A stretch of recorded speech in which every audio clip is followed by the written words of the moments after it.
Yes, muganda wange nkulamusizza nnyo. Webale kubanga ojoyininze, webale kusubscribinga, webale kulikinga bye tukola wano. Nsonga ku nsonga njagala tutunuulireko ku bintu ebyabadde mu ggwanga lya Kenya. Eggwanga lya Kenya mwabaddewo ekiyitibwa Financial Bill 2024 oba 2004. Financial Bill eno yabadde erina engeri gy'ebinikamu abantu banna Kenya emisolo oba oliawo emingi ennyo. Bannakenya ne babanga ekintu kino tekyabayisizza bulungi.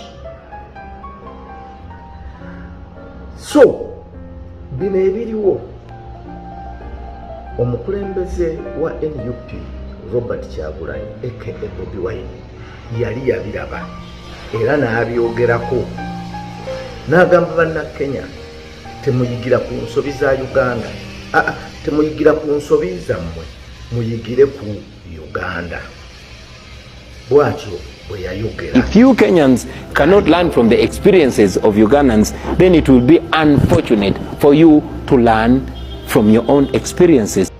So embeera mu Kenya ebadde ya bunkenke nti abantu babadde bawakanya etteeka lino mu ngeri etali ya bulijjo.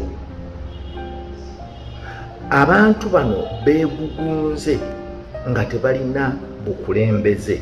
Bw'ogamba nti waliwo munnabyabufuzi abakulembedde, waliwo munnabyabufuzi abakumyemu omuliro, wabula bo ng'abavubuka beekozeemu omulimu ne bakola ekintu kyonna kye tubadde tulaba mu Kenya nga beeyiwa ku nguudo okuwakanya etteeka lino.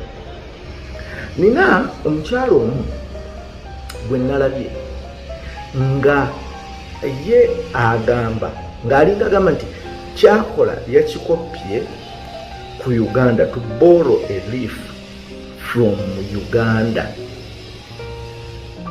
Yabadde ayambadde akakofiira aka people power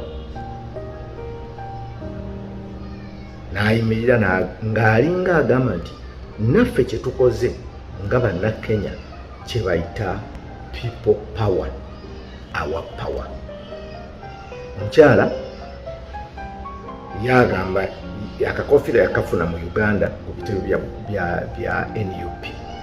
So era ke kamuyambye okuba nti ayongera ye struggle ye eyo mu maaso. My name is Shiva Njagi and I'm a human rights activist and I'm here today to reject Finance Bill 2024.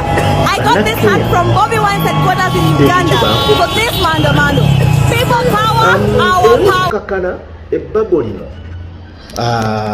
okukakkana nga ensonga eno era gye lyakkidde nga ensonga eno eyabadde efuuse namulanda yafiiriddemu abantu nga 6 sofaze be naategeddeko n'abalala bangi ne bagendera ku bisago kuba bakubiddwa emiggo, bakubiddwa tiyagasi n'ebirala. Naye kimu kye natunudde mu kwekalakaasa kuno wabaddewo okwonoona kungi nnyo nti ebizimbe bingi byayonooneddwa, paalamenti yalumbiddwa nga mwe muli n'ekizimbe ekya Uganda ekyayokeddwa.